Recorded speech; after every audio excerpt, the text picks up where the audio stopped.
एक बार गौतम बुद्ध एक जंगल में पत्तों के आसन पर विराजमान थे।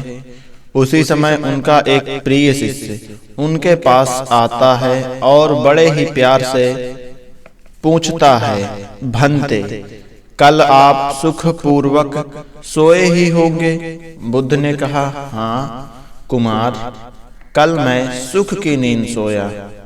पर भगवान, कल रात तो हिमपात हो रहा था और ठंड भी बहुत ज्यादा थी। शीत हवा तेजी से बह रही थी। आपके पत्तों का आसन तो एकदम पतला है, फिर भी आप कहते हैं कि आप सुख की नींद सोए।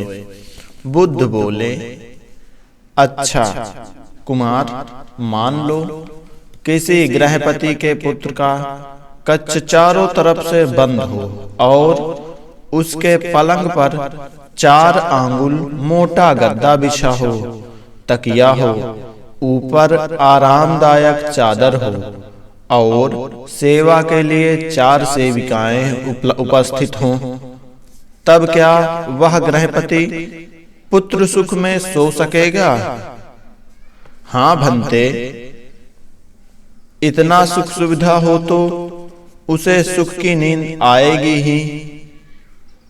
यदि उस गृहपति के पुत्र को कोई रोग के कारण शरीर या मानसिक कष्ट हो तो गृहपति के पुत्र में कोई रोग का कारण शारीरिक या मानसिक कष्ट हो तो क्या वह सुख से सो पाएगा? नहीं भंते, वह सुख से नहीं सो सकेगा। बुद्ध ने कहा, और यदि उस गृहपति पुत्र को द्वेष या मोह से उत्पन्न कोई शारीरिक या मानसिक कष्ट हो तो क्या वह सुख से सोएगा? नहीं भंते, वह सुख से नहीं सो सकता।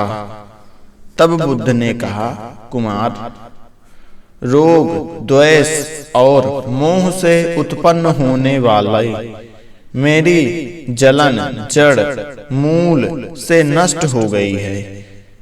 इसी कारण शारीरिक या मानसिक किसी भी तरह का कोई कष्ट हो, उसकी अनुभूति न होने के कारण मुझे सुख की नींद आई थी।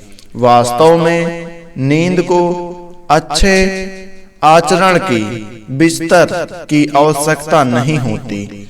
सुख की नींद के लिए सुखद बिस्तर की नहीं बल्कि चिंता का शांत होना जरूरी होता है। दोस्तों, अगर आपको सुख की नींद नहीं आती तो आपको सुख का बिस्तर नहीं चाहिए। आपको अपनी इच्छाओं पर कंट्रोल होना चाहिए। यदि आपकी इच्छाओं पर आपका कंट्रोल है तब आपको सुख की नींद आएगी। आपको स्टोरी कैसी लगी हमें कमेंट बॉक्स पे जरूर बताएं और हमारे और भी बौद्धिस्ट भाइयों के पास वीडियो शेयर करें। चैनल को सब्सक्राइब करें एंड वीडियो को लाइक करें। जय हिंद दोस्तों।